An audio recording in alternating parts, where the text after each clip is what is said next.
삼성이 베트남에 칼을 빼들었습니다. 베트남 북부에서 스마트폰을 생산하던 연간 1억 대 규모의 물량을 인도로 옮기기 시작했습니다. 베트남의 거만함이 선을 넘었기 때문입니다. 10년 전 약속했던 법인세 5%를 일방적으로 파기했고, 그 결과 삼성은 약 4,300억 원의 세금 폭탄을 떠안게 됐습니다.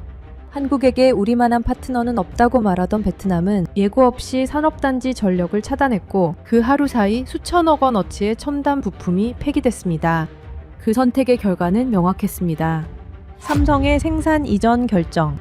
지금부터 한 나라의 오만한 선택이 어떻게 국가적 몰락으로 이어졌는지 그 충격적인 사건의 전말을 공개합니다.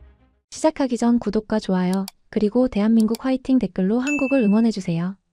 베트남이 스스로 목을 졸랐습니다. 저는 20년간 타이응우엔 산업단지에서 한국 기업들과 땀을 흘려온 현장 관료예요. 삼성 1공장 착공식 때 삽을 들었던 손으로 수백 건의 투자 계약서에 사인했죠. 웬만한 위기는 다 넘겨왔다고 자부했습니다. 그런 제가 처음으로 조국을 부끄러워하게 됐어요. 베트남 수출의 25%. 삼성 하나가 책임지던 숫자입니다. 그 거인을 우리 정부가 제 손으로 쫓아냈죠. 왜 그랬을까요? 지금부터 그 참혹한 기록을 시작하겠습니다. 2025년 1월의 어느 저녁이었어요. 저는 타이응우엔 산단 외곽의 단골 쌀국수집에 앉아 있었습니다. 20년을 다닌 곳이죠. 허름한 플라스틱 의자, 기름때 묻은 테이블. 하지만 이 자리에서 저는 한국 엔지니어들과 수없이 소주잔을 부딪혔어요. 삼성 1단지 착공 전날 밤도 2단지 준공 축하 자리도 전부 여기였습니다. 제 몸에는 아직도 그때의 기름 냄새와 한국인들의 뜨거운 열정이 배어있죠. 국수를 기다리는데 아주머니가 다가왔어요. 때 묻은 앞치마에 손을 닦으며 한숨을 쉬더군요. 국장님, 요즘 삼성 애들이 잔업을 안 해요. 저녁 손님이 반토막 났어요. 가슴이 덜컥 내려앉았습니다. 고개를 들어 산단을 바라봤죠. 예전에는 이 시간이면 공장 불빛이 밤하늘을 수놓았어요. 마치 별이 땅에 내려앉은 것 같았습니다. 그런데 그날은 달랐어요. 삼성 2단지 물류센터의 불빛이 하나둘 꺼지고 있었죠. 저는 숟가락을 내려놓았습니다. 입맛이 싹 사라졌어요. 같은 시각 하노이에서는 축제가 벌어지고 있었습니다. 국빈관 대연회장. 경제성장률 6.5% 달성 자축연이었죠. 저도 초대를 받았지만 가지 않았어요. 아니, 갈 수가 없었습니다. 그 자리의 주인공이 누군지 알았거든요. 레 호앙, 총리실 경제수석이었습니다. 하노이의 부유한 집안에서 태어나 프랑스에서 유학하고 돌아온 엘리트죠. 서류상의 숫자만 굴릴 줄 알았어요. 현장의 땀방울은 한 번도 본 적 없는 사람이었습니다. 저와는 물과 기름 같은 사이였죠. 나중에 들은 이야기인데 그날 밤 레 호앙은 명품 수트를 차려입고 외신 기자들 앞에 섰다고 합니다. 손에는 200만 원짜리 프랑스산 와인이 들려 있었죠. 그가 연단에 서자 플래시 세례가 쏟아졌어요. 베트남은 이제 삼성 없이도 스스로 달릴 수 있습니다. 기자들 사이에서 웅성거림이 퍼졌죠. 레 호앙은 거만하게 미소 지었습니다. 우리는 더 이상 누군가에게 의존하는 나라가 아닙니다. 6.5% 성장률이 그 증거예요. 이제 베트남이 파트너를 고르는 시대가 왔습니다. 박수가 터져나왔어요. 샴페인 잔이 부딪히는 소리가 울려 퍼졌죠. 화려한 샹들리에 아래서 베트남의 미래는 장밋빛으로 빛나는 것 같았습니다. 하지만 저는 알고 있었어요. 그 화려한 조명 뒤에 드리운 짙은 그림자를요. 6.5%. 이 숫자의 정체를 아십니까? 삼성 하나가 베트남 수출의 25%를 책임지고 있었습니다. 전자제품 수출의 절반 이상이 삼성 공장에서 나왔죠. 타이응우엔 산단에만 16만 개의 일자리가 삼성과 연결되어 있었어요. 협력사가 4,000개가 넘었습니다. 이게 무슨 의미인지 아시겠습니까? 베트남의 화려한 성장률은 전부 한국이 깔아준 판 위에서 가능했던 거예요. 우리가 춤을 췄지만 무대를 만든 건 한국이었죠. 레 호앙은 그걸 몰랐어요. 아니, 알면서도 무시했는지 모릅니다. 그는 숫자만 봤지 사람을 보지 않았거든요. 쌀국수집 아주머니의 한숨이 귓가에 맴돌았습니다. 저녁 손님이 반토막 났다는 말. 그건 단순한 장사 걱정이 아니었어요. 삼성 직원들의 잔업이 줄었다는 건 생산량이 줄었다는 뜻이죠. 생산량이 줄었다는 건 주문이 줄었다는 의미고요.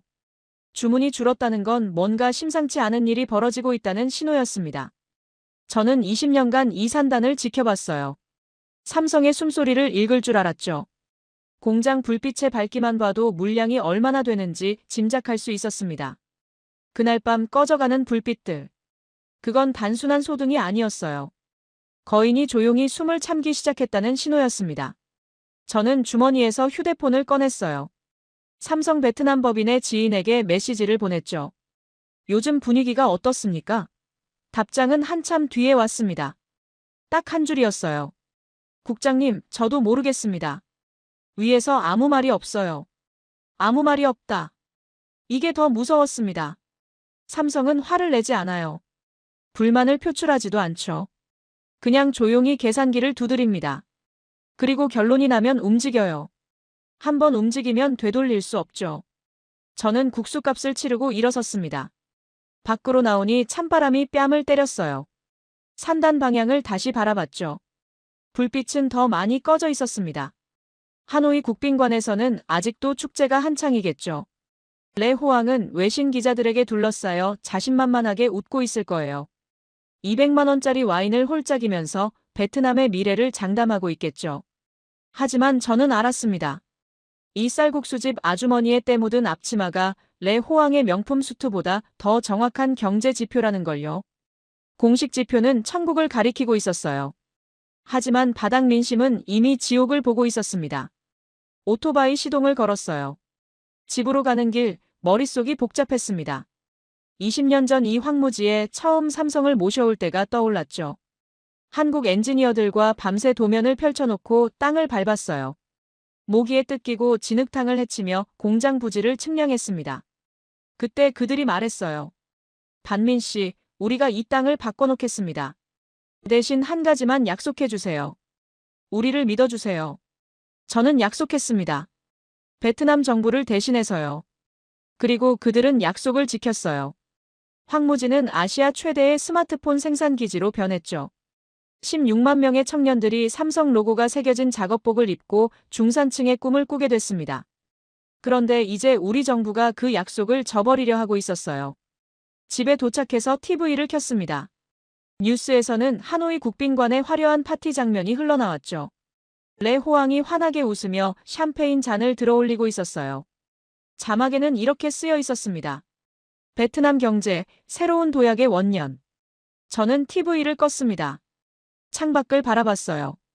멀리 산단 방향에서 희미한 불빛이 보였죠. 예전 같으면 눈이 부실 정도로 밝았을 거예요. 하지만 그날 밤 불빛은 마치 숨을 죽인 것처럼 약했습니다. 거인의 침묵, 그게 시작이었어요. 저는 그때 몰랐습니다. 이 조용한 전조가 얼마나 잔인한 폭풍의 서막인지를요. 레 호왕이라는 한 사람의 오만이 어떻게 수백만 베트남 국민의 숨통을 조여올지를요. 창문에 이마를 대고 한참을 서 있었습니다. 꺼져가는 불빛을 바라보면서요. 그로부터 열흘 뒤, 저는 하노이로 급히 호출을 받았습니다. 총리실 밀실 회의에 배석하라는 지시였죠. 회의 안건은 글로벌 최저한세 도입에 따른 외국 기업 세제 개편이었어요. 저는 불안한 마음으로 비행기에 올랐습니다. 총리실 별관 3층 회의실. 문을 열자마자 냉기가 확 밀려왔어요.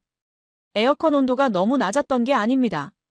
회의실 안의 분위기 자체가 얼음장 같았죠. 긴 테이블 한쪽에는 베트남 정부 관료들이 앉아 있었고 반대쪽에는 삼성 베트남 법인의 임원진이 자리하고 있었습니다. 그 중앙에 레 호왕이 팔짱을 끼고 의자에 기대 앉아 있었어요. 저는 구석자리에 조용히 앉았습니다. 회의 주제가 뭔지 대충 짐작이 갔지만 설마 하는 마음이 있었죠. 아무리 레 호왕이라도 이건 건드리지 않을 거라고 생각했어요. 하지만 제 예상은 완전히 빗나갔습니다. 레 호왕이 서류 한 뭉치를 테이블 위에 툭 던졌어요. 글로벌 최저한세 도입에 따른 외국인 투자기업 세제 개편안이라고 적혀 있었죠. 저는 그 서류를 보는 순간 심장이 멎는 줄 알았습니다. 삼성에 적용되던 법인세 5% 특혜를 15%로 올린다는 내용이었거든요. 이게 무슨 의미인지 아십니까?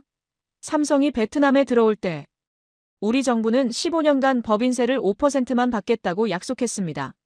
문서로 계약했어요. 총리의 친필 사인이 들어간 공식 협약서였죠. 그 약속을 믿고 삼성은 40조 원을 쏟아부었습니다.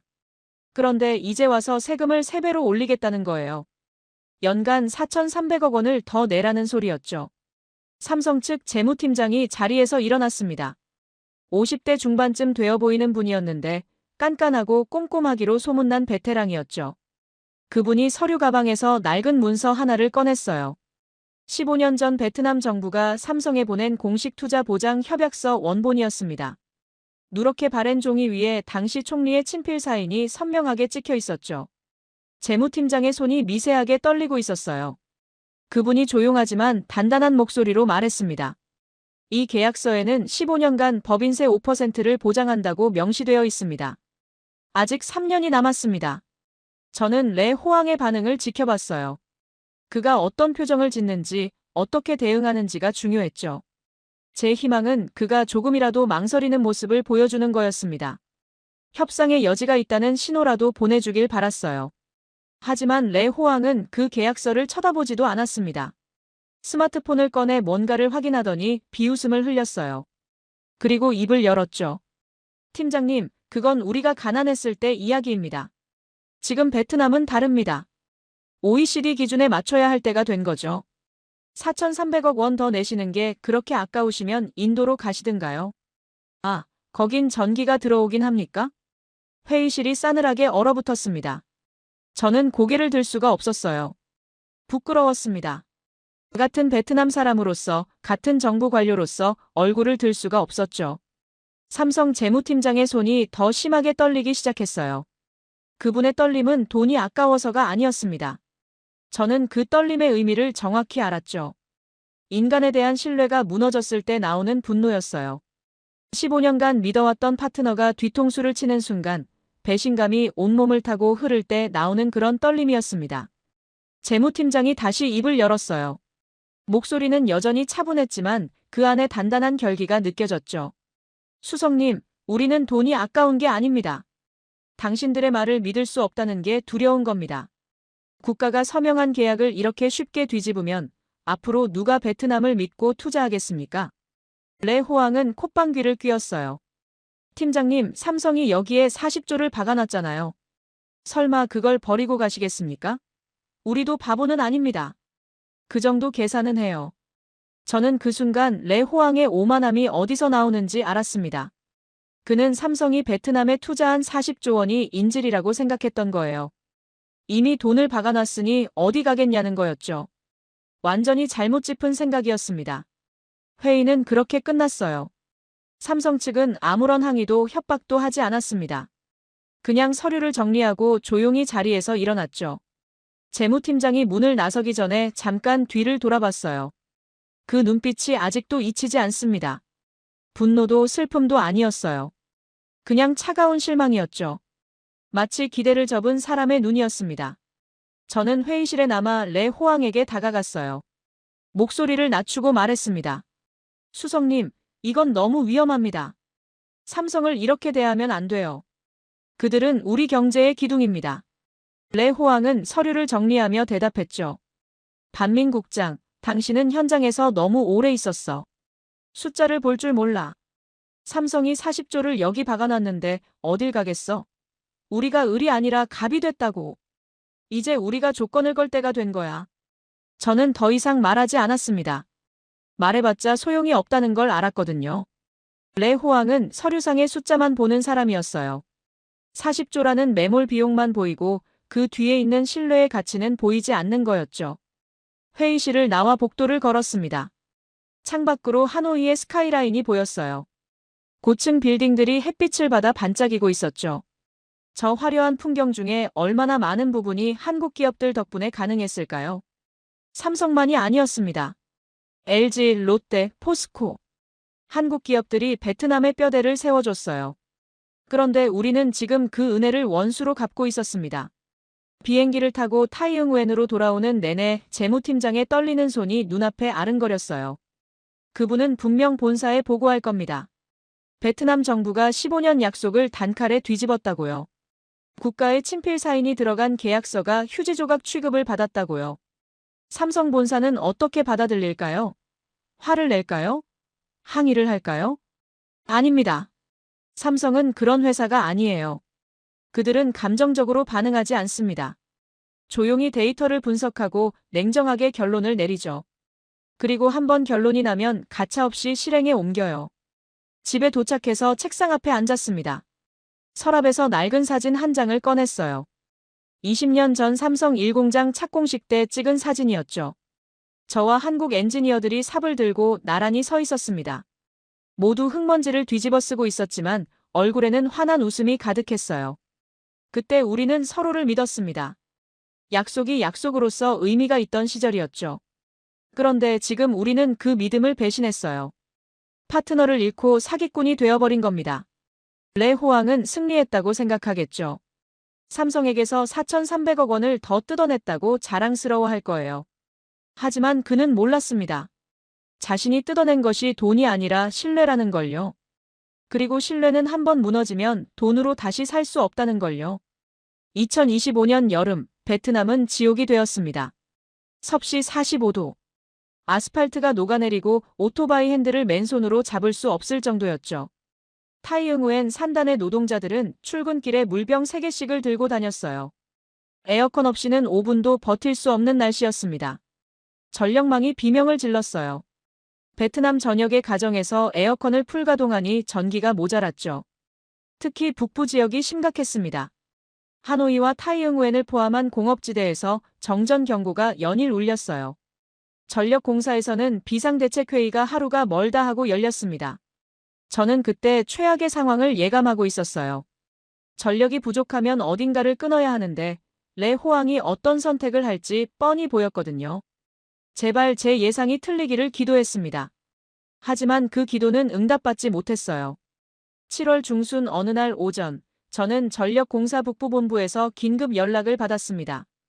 총리실에서 전력 배분 우선순위 조정 명령이 내려왔다는 거였죠. 저는 심장이 쿵 내려앉는 느낌으로 본부로 달려갔어요. 회의실에 들어서니 전력공사 간부들이 창백한 얼굴로 앉아 있었습니다. 테이블 위에 명령서가 놓여 있었어요. 저는 그 종이를 집어들고 읽었습니다. 읽으면서 손이 떨렸죠. 산업단지 전력 공급을 20% 감축하여 주거 지역으로 재배분할 것. 삼성 타이응우엔 단지 포함. 저는 고개를 들어 본부장을 바라봤어요. 본부장님, 이게 무슨 소립니까? 삼성 공장 전기를 끊으라고요? 본부장은 고개를 저었습니다. 나도 미친 짓이라는 거 알아요. 하지만 총리실 직통 명령이에요. 레 호왕 수석이 직접 사인한 문서입니다. 거부할 수가 없어요. 저는 명령서를 다시 읽었습니다. 맨 아래에 레 호왕의 사인이 선명하게 찍혀 있었죠. 그 사인 옆에 메모가 적혀 있었어요. 주민 체감 온도 개선이 지지율과 직결됨. 신속 이행 요망. 지지율. 저는 그 단어를 보는 순간 온몸에서 힘이 빠졌습니다. 레 호왕은 자신의 정치적 인기를 위해 삼성 공장의 전기를 끊으려는 거였어요. 시민들이 시원하게 에어컨을 틀 수 있으면 자기 지지율이 오를 거라고 계산한 거죠. 국가 경제의 심장을 멈추면서까지요. 저는 본부장에게 매달렸습니다. 본부장님, 이건 안 됩니다. 삼성 공장이 어떤 곳인지 아시잖아요. 반도체와 스마트폰 생산 라인은 전력이 1초라도 끊기면 전부 망가져요. 수조 원짜리 공정이 쓰레기가 된다고요. 본부장도 알고 있었어요. 그분 얼굴에 고뇌가 역력했죠. 반민국장, 나도 다 안다고. 하지만 내가 뭘 어쩌겠어. 명령을 거부하면 내 목이 날아가. 자네가 직접 레 호왕한테 가서 말려보게. 나는 손을 쓸 수가 없어. 저는 전력공사를 뛰쳐나와 차를 몰았습니다. 하노이로 가야 했어요. 레 호왕을 직접 만나서 막아야 했습니다. 고속도로를 달리는 내내 핸들을 쥔 손에 땀이 흥건했죠. 제발 늦지 않기를 빌었어요. 하지만 하노이에 도착했을 때 이미 늦은 뒤였습니다. 총리실 청사 앞에 차를 세우고 뛰어들어갔어요. 레 호왕의 집무실로 향했죠. 비서가 막으려 했지만 저는 밀치고 문을 열었습니다. 레 호왕은 에어컨이 쌩쌩 돌아가는 시원한 방 안에서 TV를 보고 있었어요. 화면에는 뉴스가 나오고 있었죠. 타이응우엔 주민들이 인터뷰를 하고 있었습니다. 정부가 산단 전기를 돌려줘서 이제 살 것 같아요. 진짜 고맙습니다. 레 호왕이 만족스러운 미소를 지었어요. 저를 보더니 태연하게 말했죠. 반민국장 왔군. 뉴스 봐. 주민들이 얼마나 좋아하는지. 이게 정치야. 민심을 읽을 줄 알아야 해. 저는 숨을 헐떡이며 소리쳤습니다. 수석님, 지금 뭘 한 겁니까? 삼성 공장 전기를 끊었다고요? 그게 어떤 결과를 가져올지 아십니까? 레 호왕은 어깨를 으쓱했어요. 국장, 진정해. 고작 몇 시간 전력 감축했을 뿐이야. 삼성이 뭐 대단한 공장인 줄 알아? 불 좀 꺼지면 다시 켜면 되지. 저는 할 말을 잃었습니다. 이 사람은 정말 모르는 거였어요. 삼성 공장이 동네 공장이 아니라는 걸요. 세계 최첨단 정밀 공정이 돌아가는 곳이라는 걸요. 저는 급히 삼성 베트남 법인에 전화를 걸었습니다. 전화를 받은 건 생산관리 팀장이었어요. 그분 목소리가 떨리고 있었죠. 국장님, 지금 공장에 오셔야 합니다. 와서 직접 보셔야 해요. 저는 다시 차를 몰아 타이응우엔으로 달렸습니다. 해가 뉘엿뉘엿 질 무렵 삼성 2단지에 도착했어요. 공장 앞에 서는 순간 저는 제 눈을 의심했습니다. 평소 같으면 이 시간에도 공장은 대낮처럼 밝아야 했어요. 로봇팔들이 쉴 새 없이 움직이고 컨베이어 벨트가 돌아가고 수만 명의 노동자들이 분주하게 오가는 모습이 보여야 했죠. 하지만 그날 저녁 공장은 칠흑 같은 어둠에 잠겨 있었습니다. 생산관리 팀장이 저를 맞았어요. 그분을 따라 공장 안으로 들어갔습니다. 손전등 불빛에 의지해서 걸어야 했죠. 팀장이 설명을 시작했어요. 오후 2시에 전력이 끊겼습니다. 아무런 사전 통보도 없이요. 공장 전체가 한순간에 암흑이 됐어요. 수만 대의 로봇팔이 동작 중간에 멈췄습니다. 컨베이어 벨트 위에 있던 부품들이 전부 엉켜버렸죠. 저는 손전등을 들어 주변을 비췄습니다. 멈춰버린 로봇팔들이 마치 죽은 병사들처럼 서 있었어요. 그 광경이 너무나 비현실적이었죠. 팀장이 저를 클린룸 쪽으로 안내했습니다. 클린룸은 반도체와 정밀 부품을 만드는 핵심 시설이에요. 먼지 하나 없이 깨끗해야 하고 기압과 온도가 정밀하게 유지되어야 하죠. 전력이 끊기면 어떻게 되는지 아십니까? 팀장이 문을 열었어요. 저는 안을 들여다보고 경악했습니다. 클린룸의 기압 유지 시스템이 꺼지면서 외부 공기가 유입됐어요. 미세먼지가 들어온 거죠. 그 안에 있던 수십만 개의 반도체 칩과 스마트폰 부품들이 전부 오염됐습니다. 팀장의 목소리가 갈라졌어요. 라인에 있던 제품 전부 폐기해야 합니다. 금액으로 치면 수조 원어치예요. 그리고 클린룸을 다시 정화하는 데만 최소 일주일이 걸립니다. 그동안 생산은 완전히 중단되는 거죠. 저는 벽에 기대어 섰습니다. 다리에 힘이 풀렸어요. 수조 원. 그 숫자가 머릿속에서 맴돌았습니다. 레 호왕이 자기 지지율 몇 % 올리겠다고 저지른 일의 대가가 수조 원이었어요.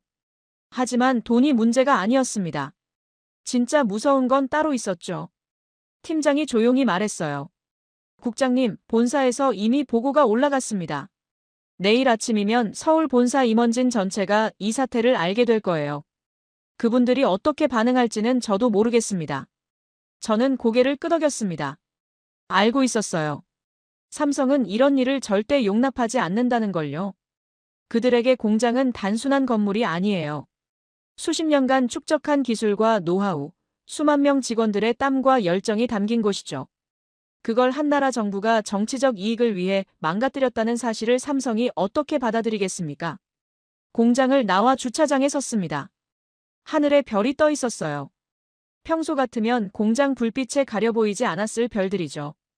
그날 밤은 너무나 선명하게 보였습니다. 공장이 죽었기 때문이에요. 저는 하노이 방향을 바라봤습니다. 레 호왕은 지금쯤 에어컨 빵빵한 집무실에서 뉴스를 보며 흐뭇해하고 있겠죠. 시민들이 시원해졌다며 자기 덕이라고 생각하고 있을 거예요.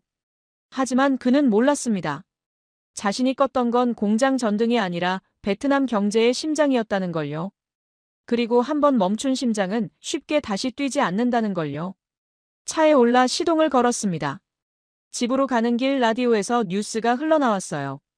정부의 신속한 대응으로 폭염 속 시민들이 안도하고 있다는 내용이었죠. 저는 라디오를 껐습니다. 어둠 속에서 운전하며 생각했습니다. 우리 정부는 방금 최악의 실수를 저질렀다고요. 단전 사태 다음 날 아침, 저는 하노이 삼성법인 사옥으로 향했습니다. 밤새 한숨도 못 잤어요. 삼성이 어떤 반응을 보일지 너무 걱정됐거든요. 항해 성명을 낼까요? 손해배상을 청구할까요? 아니면 베트남 정부를 상대로 국제소송을 제기할까요? 어떤 반응이든 나올 거라고 생각했습니다. 사옥 앞에 도착했을 때 분위기가 이상했어요. 너무 조용했죠. 폭풍전야 같은 고요함이 건물 전체를 감싸고 있었습니다.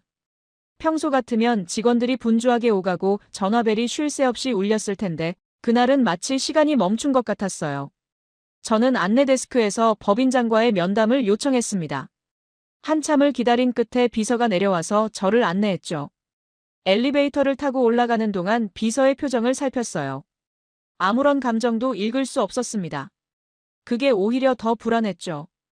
법인장실 앞에 도착했을 때 비서가 문을 열어주며 말했어요. 법인장님께서 회의 중이십니다. 잠시만 기다려 주시겠습니까? 저는 문틈으로 안을 들여다봤습니다. 그리고 그 광경을 보는 순간 온몸이 얼어붙었어요. 법인장은 화를 내고 있지 않았습니다. 목소리를 높이지도 주먹으로 책상을 내리치지도 않았어요. 그분은 무표정한 얼굴로 대형 모니터 앞에 앉아 있었죠. 화면에는 여러 개의 그래프와 차트가 떠 있었습니다. 인도 노이다 공장 가동률, 인도네시아 공장 생산량, 멕시코 공장 확장 계획. 전 세계 삼성 생산 기지들의 데이터가 실시간으로 비교되고 있었어요. 법인장이 화상회의로 서울 본사와 대화하고 있었습니다. 목소리가 들렸죠. 네, 본부장님. 타이응우엔 단지의 리스크 등급을 상향 조정해야 할 것 같습니다. 어제 사태로 인한 직접 손실은 약 3천억 원으로 추산되고요. 하지만 더 큰 문제는 향후 전력 공급의 안정성을 담보할 수 없다는 점입니다. 정부가 정치적 이유로 산단 전력을 임의로 차단할 수 있다는 선례가 만들어졌으니까요. 화면 속 본사 임원이 물었어요. 베트남 정부 측에서 사과나 보상 의사 표시는 있었나? 법인장이 대답했습니다. 아직 없습니다. 그리고 저희도 특별히 요구하지 않을 생각입니다. 왜 그런가? 법인장의 목소리가 차가워졌어요. 요구해봤자 의미가 없습니다. 이번 일로 확인된 건 이 나라 정부의 신뢰도입니다. 15년 계약을 뒤집고 사전 통보 없이 공장 전력을 끊는 정부와는 장기적인 파트너십을 유지하기 어렵습니다. 감정적으로 대응하기보다 전략적 다변화를 가속화하는 게 맞다고 봅니다. 저는 그 대화를 듣고 등골이 서늘해졌습니다. 삼성은 화를 내지 않았어요. 항의하지도 않았죠. 그들은 이미 베트남을 포기하는 쪽으로 마음을 굳히고 있었습니다. 감정을 소모할 가치조차 느끼지 못한 거예요. 회의가 끝나고 법인장이 저를 불러들였습니다. 저는 무거운 발걸음으로 방 안에 들어갔어요. 법인장은 의자에 앉은 채 저를 바라봤습니다. 그분의 눈에서 분노는 찾아볼 수 없었어요. 대신 깊은 실망과 체념이 느껴졌죠. 반민 국장님, 오랜만입니다. 저는 고개를 숙였습니다. 법인장님, 정말 죄송합니다. 제가 막지 못했습니다. 저도 반대했지만 소용이 없었어요. 레 호황 수석이 독단적으로 결정했습니다. 법인장이 손을 들어 저를 제지했어요. 국장님, 사과는 필요 없습니다. 국장님 잘못이 아니라는 거 압니다. 20년간 저희와 함께 해주셨잖아요. 국장님이 어떤 분인지 저희가 모르겠습니까? 그 말이 오히려 더 가슴 아팠습니다. 저는 물었어요. 법인장님, 앞으로 어떻게 되는 겁니까? 삼성이 정말 베트남을 떠나는 겁니까? 법인장이 창밖을 바라봤습니다. 잠시 침묵이 흘렀어요. 그리고 그분이 천천히 입을 열었죠. 국장님, 저희는 비즈니스를 합니다. 감정으로 움직이지 않아요. 모든 결정은 데이터와 리스크 분석에 기반합니다. 어제 일어난 일은 저희에게 아주 중요한 데이터를 제공했습니다. 어떤 데이터 말씀이십니까? 베트남이라는 국가의 신뢰도요. 15년 약속을 어기고 정치적 이익을 위해 공장 전력을 끊는 정부. 이건 단순한 실수가 아닙니다. 시스템의 문제예요. 이런 정부 아래서는 언제든 같은 일이 반복될 수 있습니다. 저희가 그 리스크를 감수하면서까지 여기에 올인할 이유가 있을까요? 저는 대답할 수 없었습니다. 법인장의 말이 틀리지 않았거든요. 아니, 완전히 맞았어요. 저라도 같은 결론을 내렸을 겁니다. 법인장이 모니터를 가리켰어요. 화면에는 여전히 전 세계 삼성 공장들의 데이터가 떠 있었죠. 인도 노이다 공장은 전력 공급 안정성이 99.7%입니다. 인도네시아도 99.5%예요. 베트남은 어제 사태 이후 신뢰도가 급락했습니다. 숫자는 거짓말을 하지 않아요. 저희 본사 임원진은 지금 이 숫자들을 보고 있습니다. 저는 그 숫자들을 바라봤습니다. 차갑고 객관적인 데이터. 거기에는 감정이 끼어들 여지가 없었어요. 삼성은 베트남을 미워하지 않았습니다.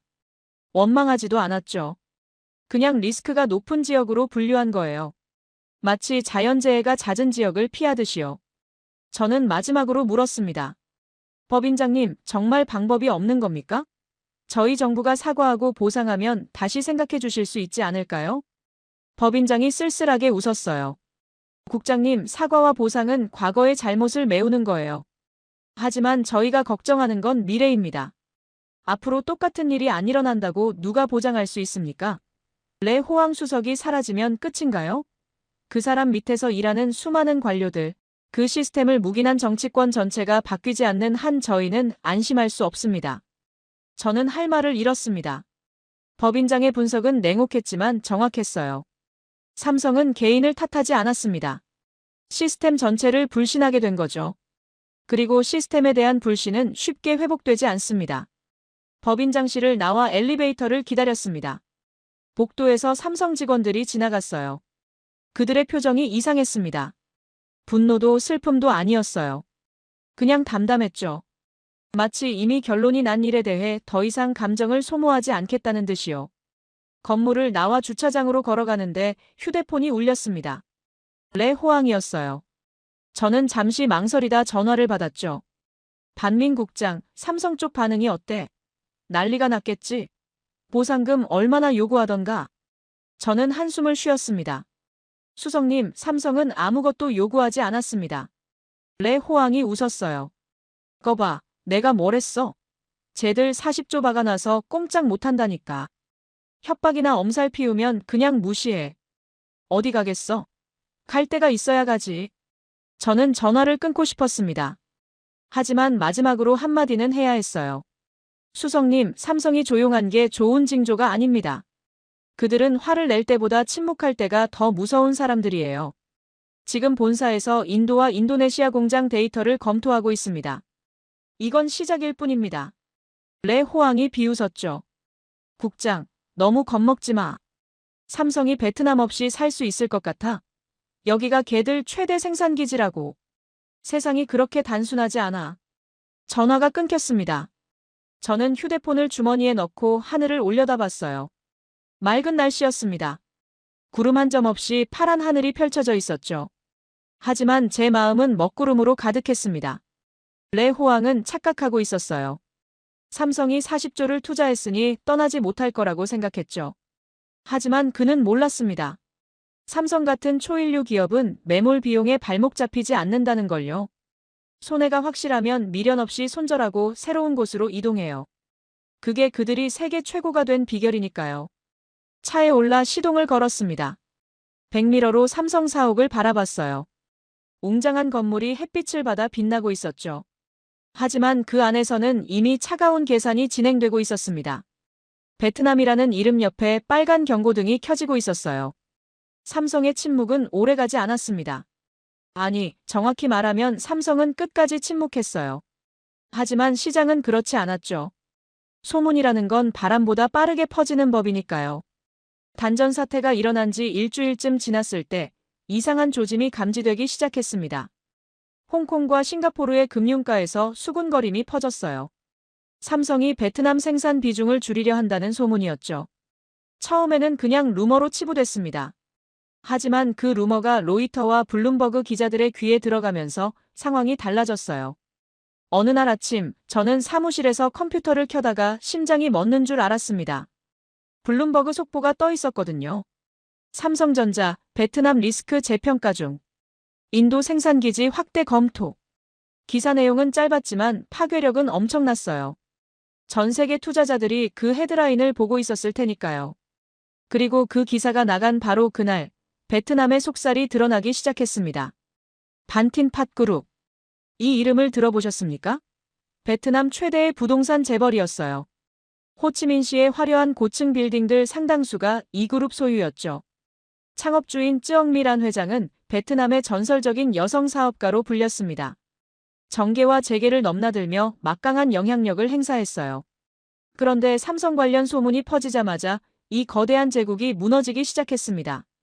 외국인 투자자들이 베트남 자산을 재점검하면서 반틴팟그룹의 재무제표에서 심각한 문제가 발견된 거예요. 270억 달러. 한화로 35조 원이 넘는 돈이 장부에서 사라져 있었습니다.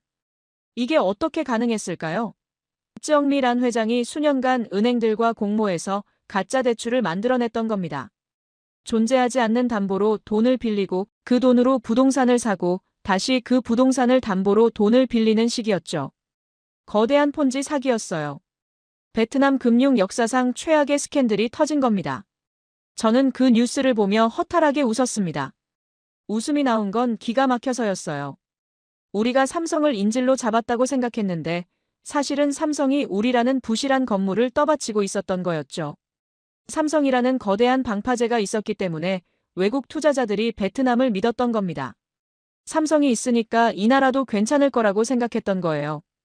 그런데 그 방파제가 흔들리자 진짜 실체가 드러났습니다. 화려한 성장률 뒤에 숨겨져 있던 부패와 거짓이 한꺼번에 쏟아져 나온 거죠. 외국인 투자자들의 반응은 즉각적이었어요. 삼성도 발 빼는데 여기 돈 뒀다간 다 날린다. 이 한마디가 금융시장을 지배했습니다. 홍콩과 싱가포르의 펀드들이 베트남 자산을 팔아치우기 시작했어요. 주식시장이 폭락하고 채권 금리가 치솟았습니다. 베트남 동화 가치가 하루가 다르게 떨어졌죠. 저는 매일 아침 환율을 확인하며 가슴을 졸였습니다. 1달러에 23,000동이던 환율이 25,000동을 넘어섰어요. 일주일 만에 화폐 가치가 10% 가까이 증발한 거죠. 수입품 가격이 폭등하고 물가가 요동쳤습니다. 서민들의 장바구니가 가벼워지기 시작했어요. 타이응우엔 산단도 직격탄을 맞았습니다. 삼성 협력사들, 그러니까 부품을 납품하던 수천 개의 중소기업들이 비명을 질렀어요. 은행들이 갑자기 대출 심사를 강화한 겁니다. 베트남 기업은 물론이고 외국계 기업들도 마찬가지였죠. 담보가 있어도 돈을 안 빌려줬습니다. 삼성이 떠나면 너희 물건 누가 사주냐는 거였어요. 어느 날 저녁, 저는 산단 인근의 한 협력사 공장을 방문했습니다. 사장이 저를 알아보고 달려왔어요. 50대 중반의 그분은 10년 전에 삼성 납품업체로 시작해서 직원 200명을 거느린 중견기업으로 성장한 분이었죠. 그런데 그날 그분의 얼굴은 10년은 더 늙어 보였습니다. 국장님, 이러다 다 죽습니다. 은행에서 대출 연장을 안 해줘요. 이번 달 직원 월급을 못 줄 것 같습니다. 저보고 어떻게 하라는 겁니까? 저는 아무 말도 할 수 없었어요. 위로의 말이 입에서 나오지 않았습니다. 뭐라고 하겠습니까? 우리 정부가 바보 같은 짓을 해서 이렇게 됐다고요? 그 말이 무슨 도움이 되겠어요? 사장이 계속 말했습니다. 목소리가 떨리고 있었죠. 저는 삼성을 원망하지 않아요. 그분들은 우리한테 기회를 줬습니다. 10년간 정직하게 거래했어요. 문제는 우리 정부예요. 왜 황금알을 낳는 거위배를 가른 겁니까? 왜요? 저는 그분의 손을 잡았습니다. 차갑고 거친 손이었어요. 공장에서 평생 일해온 사람의 손이었죠. 저는 고개를 숙였습니다. 죄송합니다. 제가 막지 못했습니다. 사장이 고개를 저었어요. 국장님 잘못이 아니에요. 국장님은 우리 편이었잖아요. 하노이에 있는 그 인간들이 문제지. 그 인간들, 레 호황과 그를 둘러싼 관료들을 말하는 거였죠. 저는 쓴웃음을 지었습니다. 레 호황은 지금쯤 뭘 하고 있을까요? 아마 사태 수습에 정신이 없겠죠. 실제로 레 호황은 난리가 나 있었습니다. 금융 위기가 터지자 그는 황급히 대책회의를 소집했어요. 중앙은행에 압력을 넣어 금리를 올리고 외환시장에 개입해서 동화 가치를 방어하려 했죠. 하지만 이미 늦은 뒤였습니다. 시장은 레 호황을 비웃었어요. 외국 투자자들은 베트남 정부의 말을 더 이상 믿지 않았거든요. 15년 약속을 어기고 외국 기업 전력을 끊는 정부가 금융정책은 지킬 거라고 누가 믿겠습니까? 신뢰가 없는 나라의 숫자는 종이 조각일 뿐이에요. 아무리 금리를 올려도 아무리 외환 보유고를 풀어도 투자자들의 탈출을 막을 수 없었습니다. 저는 하노이의 한 경제 전문가와 통화했습니다. 그분이 한숨을 쉬며 말했죠. 반민국장, 솔직히 말할게요. 지금 상황은 1997년 외환위기 직전의 태국과 비슷해요. 외국 자본이 빠져나가고 화폐 가치가 폭락하고 부실 기업들이 연쇄 도산하고 있습니다. 다른 점이 있다면 태국은 외부 충격으로 무너졌지만 우리는 스스로 무너지고 있다는 거예요. 자충수를 둔 거죠. 자충수. 그 단어가 가슴에 박혔습니다. 우리는 적에게 패한 게 아니었어요. 우리 손으로 우리 발등을 찍은 거였죠. 며칠 뒤 저는 타이응우엔 산단에서 충격적인 장면을 목격했습니다. 삼성 협력사 중 하나가 문을 닫은 거예요. 공장 앞에 직원들이 모여 있었죠. 수십 명이 넘는 사람들이 갈 곳을 잃고 서성이고 있었습니다. 누군가가 울고 있었어요. 저는 차를 세우고 내려서 다가갔습니다. 한 청년이 저를 알아봤어요. 국장님, 우리 회사가 망했어요. 어제 사장님이 도망갔습니다. 월급 석 달치를 못 받았어요. 저는 이제 어떻게 해야 합니까? 저는 그 청년의 눈을 바라봤습니다. 26쯤 되어 보였어요. 삼성 협력사에서 일하며 미래를 꿈꾸던 청년이었겠죠. 결혼 자금을 모으고 있었을 수도 있고 부모님께 용돈을 보내고 있었을 수도 있어요. 그런데 하루아침에 모든 게 무너진 겁니다. 저는 주머니에서 지갑을 꺼내 가진 돈을 전부 그 청년에게 쥐어줬습니다. 별로 큰 돈은 아니었어요. 그냥 제가 할 수 있는 최소한이었죠. 청년이 고개를 숙여 인사했습니다. 저는 돌아서서 걸었어요. 눈시울이 뜨거워지는 걸 참아야 했습니다. 차에 올라 운전대를 잡았지만 시동을 걸 수가 없었어요. 그냥 앉아서 창밖을 바라봤습니다. 산단의 풍경이 눈에 들어왔죠. 예전에는 활기가 넘치던 곳이었습니다. 오토바이들이 쏜살같이 오가고 트럭들이 물건을 실어 나르고 젊은이들이 삼성 로고가 새겨진 작업복을 입고 자랑스럽게 걸어다녔죠. 하지만 지금은 달랐어요. 거리가 한산했습니다. 문 닫은 가게들이 눈에 띄었고 임대문의 종이가 여기저기 붙어 있었죠. 마치 서서히 생명이 빠져나가는 것 같았습니다. 이게 다 우리가 자초한 일이었습니다. 레 호황의 오만함이, 정부의 근시안적인 정책이 이 참극을 만들었다고요. 삼성은 복수하지 않았습니다. 그들은 그냥 조용히 계산기를 두드렸을 뿐이에요. 하지만 그 차가운 계산의 결과로 수만 명의 베트남 국민이 생계를 위협받고 있었습니다. 휴대폰에 뉴스 알림이 떴습니다. 반틴파 스캔들 수사 확대, 관련 은행 임원 줄줄이 체포. 270억 달러의 블랙홀이 베트남 금융계 전체를 집어삼키고 있었어요. 사상 누각이 무너지고 있었습니다. 화려한 성장의 이면에 숨겨져 있던 부패와 거짓이 햇빛 아래 드러나고 있었죠. 신뢰는 쌓는데 20년이 걸리지만 무너지는 데는 20초면 충분합니다. 우리는 20년간 쌓아온 것을 단 몇 달 만에 날려버렸어요. 운명의 그날은 월요일 아침에 찾아왔습니다. 저는 평소처럼 일찍 일어나 커피를 내리고 있었어요. 창밖으로 동이 트는 게 보였죠. 평범한 하루의 시작이었습니다. 그런데 8시 정각, 태블릿 PC에서 알림음이 울렸어요. 로이터 속보였죠. 삼성전자, 베트남 스마트폰 생산 물량 30% 인도 이전 공식화. 저는 커피잔을 놓쳤습니다. 뜨거운 커피가 바닥에 쏟아졌지만 신경 쓸 여유가 없었어요. 화면을 다시 읽었습니다. 눈이 잘못된 게 아닐까 싶었죠. 하지만 글자는 변하지 않았어요. 삼성이 드디어 움직인 겁니다. 그 짧은 문장은 사형 선고문이나 다름없었습니다. 30%라는 숫자가 의미하는 바를 저는 정확히 알고 있었거든요. 삼성 베트남 공장의 연간 생산량이 약 2억 대의 스마트폰이에요. 그중 30%면 6천만 대입니다. 그 물량이 인도로 넘어간다는 건 수조 원의 경제 활동이 베트남을 떠난다는 뜻이었죠. 일자리로 치면 수만 개가 사라지는 거예요. 저는 급히 옷을 갈아입고 사무실로 향했습니다. 차 안에서 라디오를 켰는데 온통 삼성 뉴스뿐이었어요. 전문가들이 나와서 분석을 쏟아냈죠. 하지만 그들의 분석은 이미 늦은 뒤였습니다. 배는 떠났고 우리는 부두에 남겨진 거였어요. 사무실에 도착하니 동료들이 술렁이고 있었습니다. 모두 TV 화면 앞에 모여 있었죠.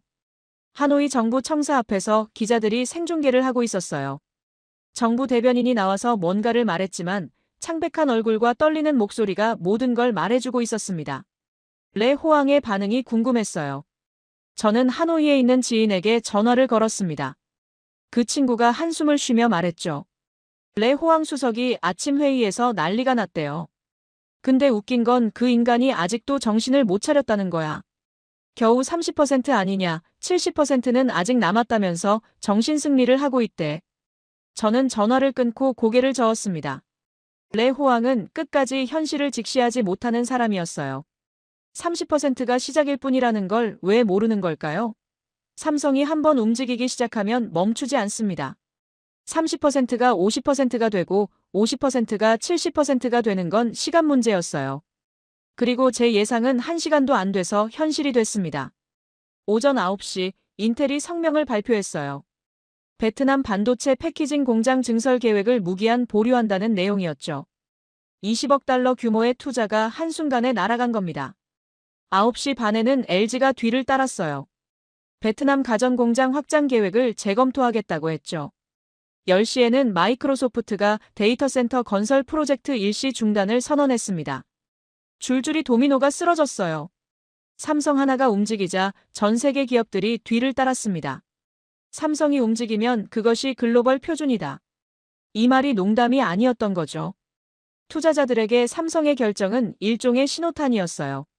베트남은 더 이상 안전한 투자처가 아니라는 신호였습니다. 오후가 되자 하노이는 초상집 분위기가 됐습니다. 레 호왕의 정신승리도 더 이상 통하지 않았어요. 그제야 그는 사태의 심각성을 깨달은 것 같았습니다. 저녁 무렵 저는 충격적인 소식을 들었어요. 레 호왕이 직접 삼성 서울 본사에 전화를 걸었다는 거였죠. 나중에 알게 된 내용입니다. 레 호왕은 삼성 본사 임원과 통화하면서 애걸복걸했다고 해요. 오해가 있었다. 우리가 실수했다. 다시 한번 기회를 달라. 하지만 돌아온 답변은 냉담했습니다. 수석님, 이번 결정은 전략적 다변화의 일환입니다. 특정 국가에 대한 의존도를 낮추고 글로벌 생산망을 최적화하는 차원이에요. 베트남에 대한 감정적인 판단이 아닙니다. 순수하게 비즈니스적인 결정입니다.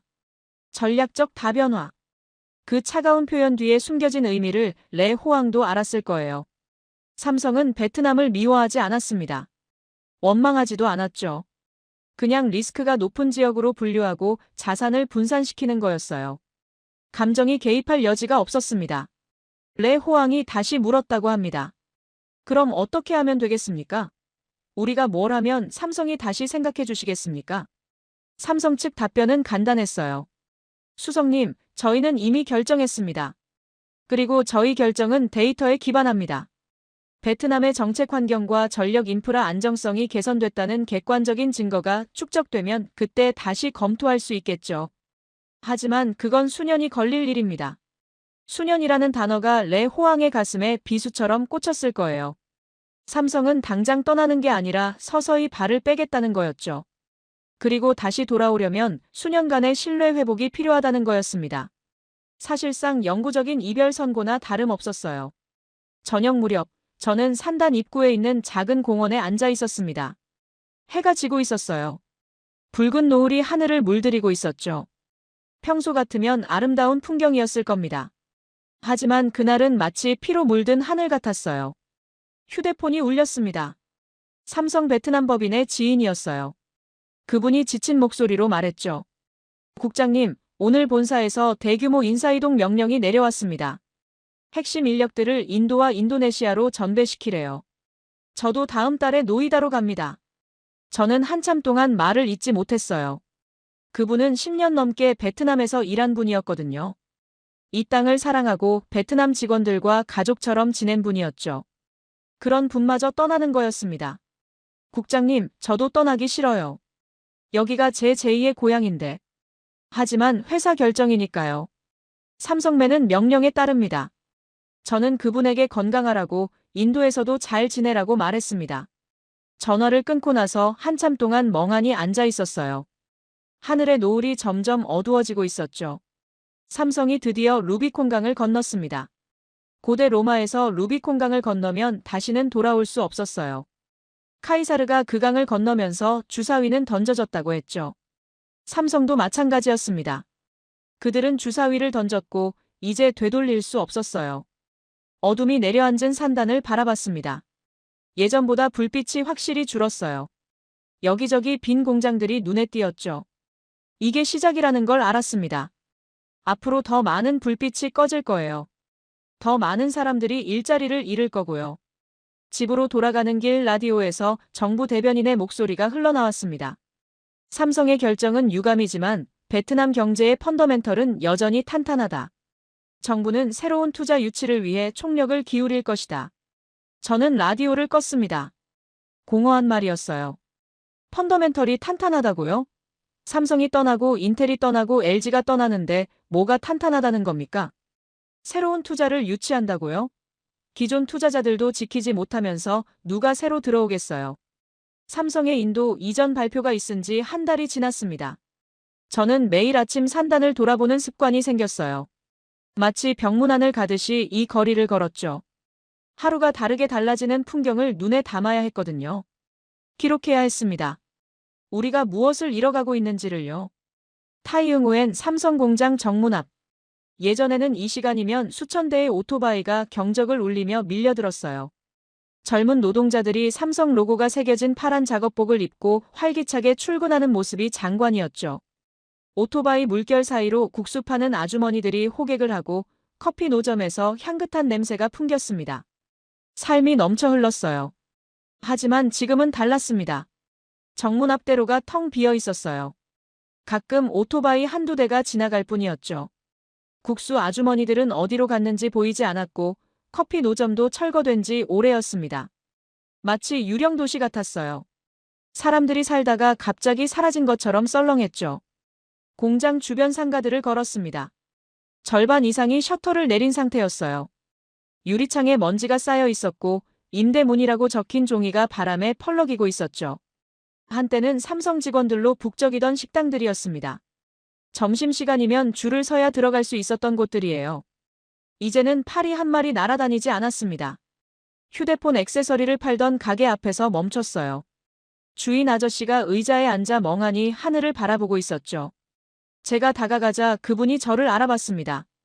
국장님, 오랜만이에요. 아저씨 얼굴이 많이 야위어 있었어요. 요즘 장사 어떠세요? 제가 물었습니다. 아저씨가 쓸쓸하게 웃었어요. 장사요? 무슨 장사를 해요? 손님이 없는데. 예전에는 하루에 30-40명씩 왔어요. 삼성 직원들이 퇴근하면서 충전기도 사고 케이스도 사고 그랬죠. 근데 지금은 일주일에 서너 명 올까 말까해요. 다음 달에 가게 접으려고요. 고향으로 돌아갈 생각입니다. 저는 아무 말도 할 수 없었습니다. 미안하다는 말밖에 떠오르지 않았지만 그 말이 무슨 위로가 되겠어요. 아저씨가 고개를 저었죠. 국장님 잘못이 아니에요. 우리 정부가 미쳐서 이 지경이 된 거지.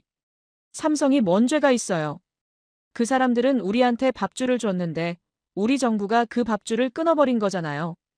가게를 나와 계속 걸었습니다. 길모퉁이에서 젊은 청년 하나가 오토바이 옆에 쪼그리고 앉아있는 걸 봤어요. 삼성 작업복을 입고 있었죠. 그 파란색 작업복은 한때 이 지역 청년들에게 자부심의 상징이었습니다. 삼성에 다닌다고 하면 결혼시장에서도 인기가 높았어요. 부모님들이 자랑스러워했죠. 우리 아들이 삼성맨이라고요. 청년에게 다가갔습니다. 괜찮으세요? 제가 물었어요. 청년이 고개를 들었는데 눈이 벌겋게 충혈되어 있었습니다. 울었던 것 같았어요. 청년이 오토바이를 가리켰습니다. 이거 팔러 나온 거예요. 국장님, 이 오토바이 삼성 첫 월급 받고 샀어요.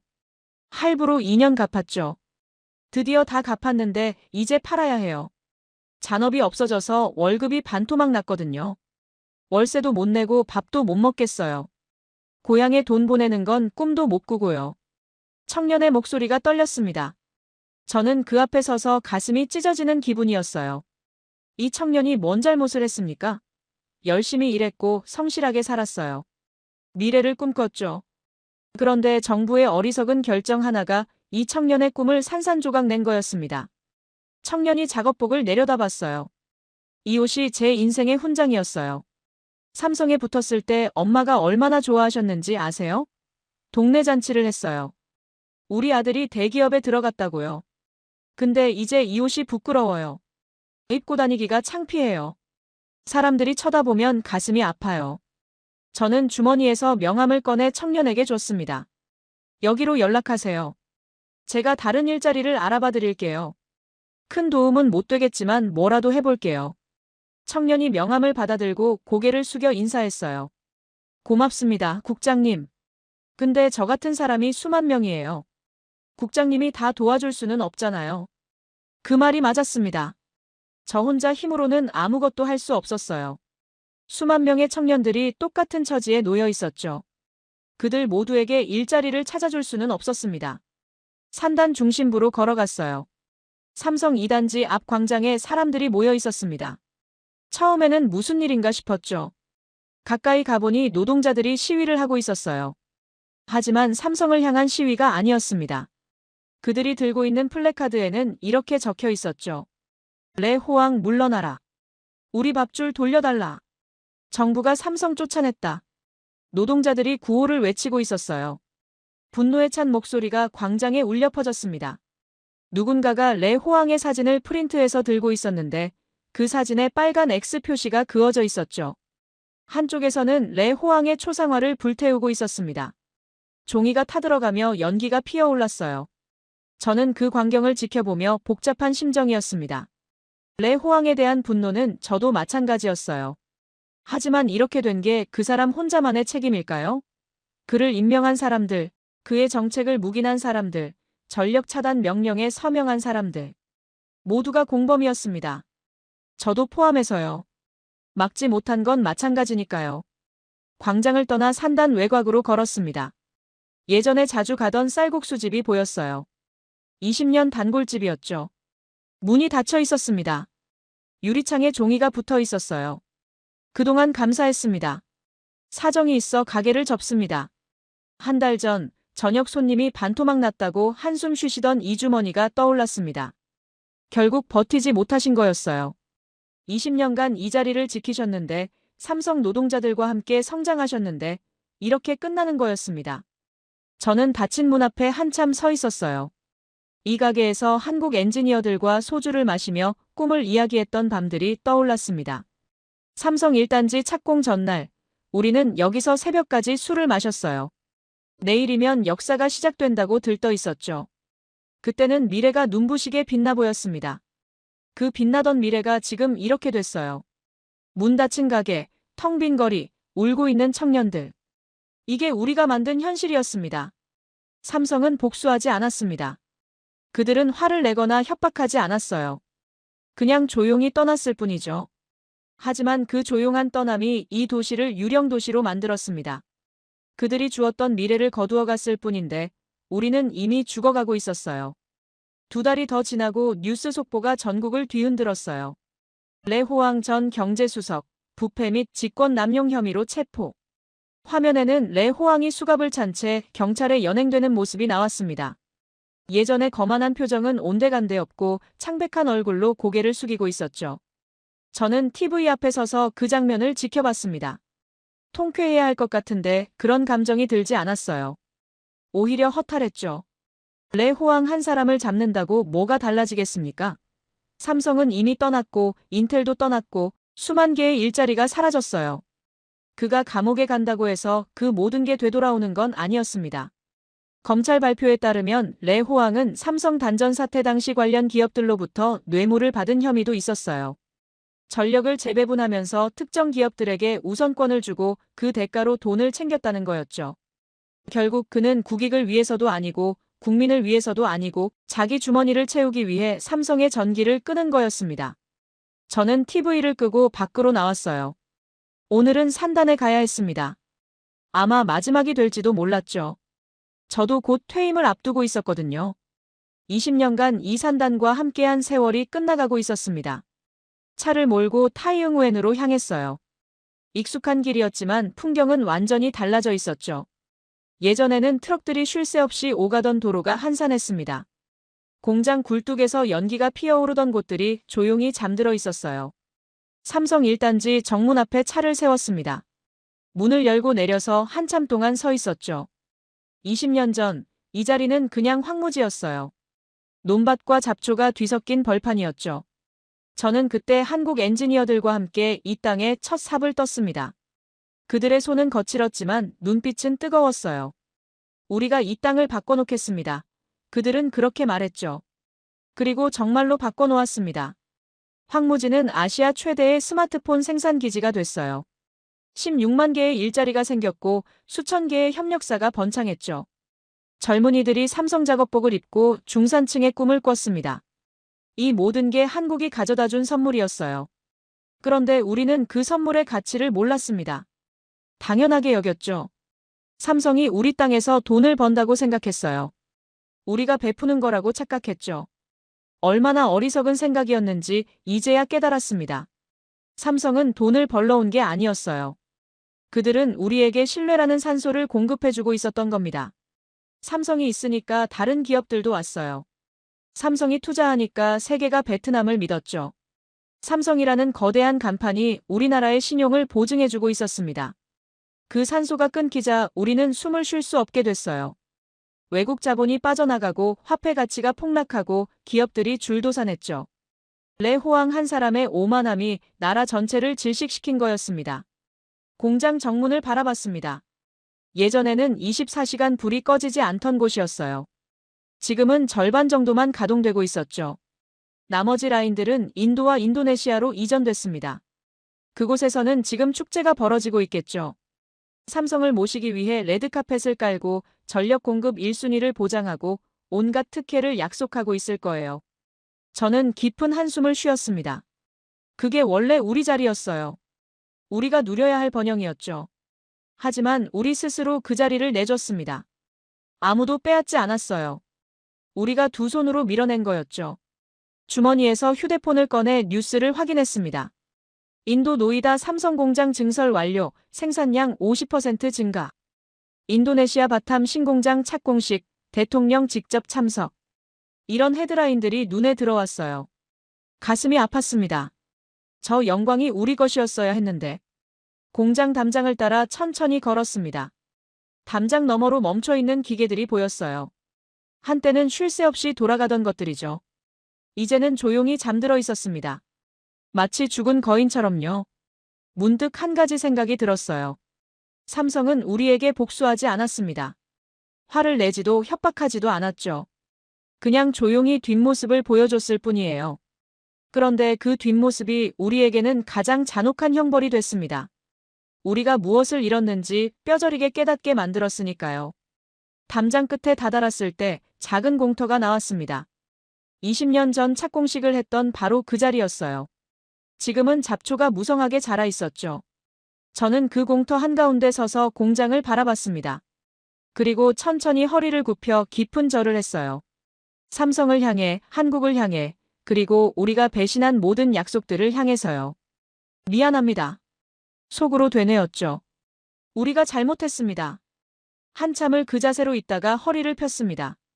눈가가 뜨거웠어요. 20년간 이 땅에 쏟은 열정과 땀이 주마등처럼 스쳐 지나갔죠.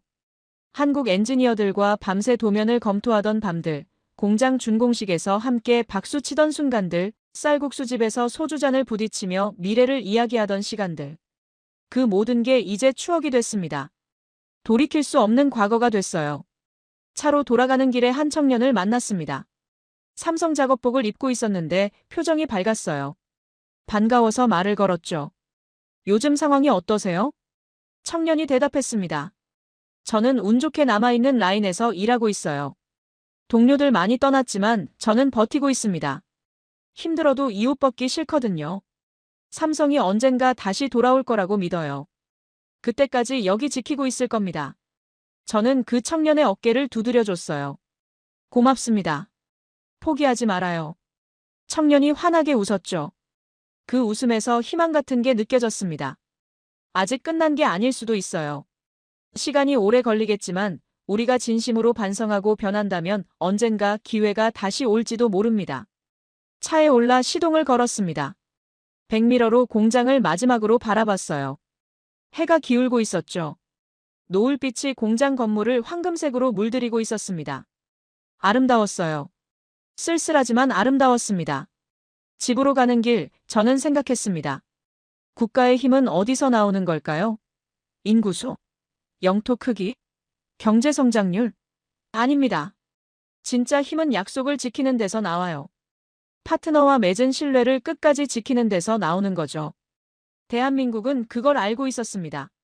삼성은 그걸 몸으로 보여줬고요. 그들은 약속을 지켰어요. 황무지를 옥토로 만들겠다던 약속을요. 하지만 우리는 그 약속을 배신했습니다. 그 대가를 지금 치르게 되었습니다. 오늘 이야기 어떠셨어요? 저는 가슴이 뻥 뚫리는 기분이었습니다. 베트남이 삼성을 얕봤어요. 40조 투자해놨으니 어디 가겠냐고 비웃었죠. 그런데 어떻게 됐습니까? 삼성이 조용히 짐 싸자 나라가 통째로 무너졌어요. 환율 폭락하고 공장 문 닫고 거리에 실업자가 넘쳐났습니다. 삼성은 복수하지 않았어요. 화내지도 협박하지도 않았습니다. 그냥 뒷모습만 보여줬을 뿐이에요. 그런데 그 뒷모습 하나에 베트남이 무릎을 꿇었습니다. 이게 대한민국의 격입니다. 싸우지 않고 이기는 거예요. 건드리면 어떻게 되는지 온 세계에 보여준 겁니다. 삼성 하나가 움직이니까 인텔이 따라 떠났어요. LG가 떠났고 마이크로소프트가 떠났습니다. 전 세계 투자자들이 줄줄이 베트남을 탈출했어요. 한국 기업 하나가 한 나라의 운명을 뒤바꿔버린 겁니다. 이런 나라가 세계에 또 있습니까? 저는 아직 젊어서 다 모릅니다. 하지만 한 가지는 확실히 압니다. 이 힘을 만드신 분들이 누군지요? 바로 선생님들 세대입니다. 전쟁 끝나고 폐허에서 시작하셨잖아요. 보릿고개 넘기시고 새마을 운동하시고 공장에서 밤새 일하셨잖아요. 그 피땀이 쌓여서 오늘의 삼성이 된 거예요. 베트남이 100년을 해도 못 따라올 저력을 선생님들이 만드신 겁니다. 선생님들 손등에 굳은 살, 허리에 통증, 무릎에 시림. 그게 전부 대한민국을 세운 훈장입니다. 맨주먹으로 한강의 기적을 일으킨 영웅들이세요. 오늘 베트남이 무릎 꿇은 건 선생님들이 쌓아 올린 힘 덕분이에요. 저는 앞으로도 이런 이야기 찾아서 들려드릴게요. 대한민국이 얼마나 대단한지, 선생님들이 얼마나 자랑스러운 분들인지 계속 전해드리겠습니다. 요즘 날씨가 많이 추워졌어요. 외출하실 때 목도리 꼭 챙기시고 따뜻한 국물 드세요. 선생님들 건강하셔야 저도 힘이 납니다. 영상 좋으셨으면 구독 버튼 한번 눌러주세요. 돈 드는 거 아니에요.